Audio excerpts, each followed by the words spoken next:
Hello everyone, welcome back. In this video, I'm going to show you how to add the candle close timer in Exness chart in 2026.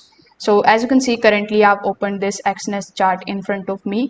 Now over here, if I just go to the higher time frame, like on the daily time frame I'm currently, you are going to see that on the daily time frame, the platform usually doesn't show you the countdown timer by default. So as you can see, it is not visible over here, but as I select the lower time frames like 4 hour or 1 hour, 30 minutes and so on, you are going to see the candle timer over here like so.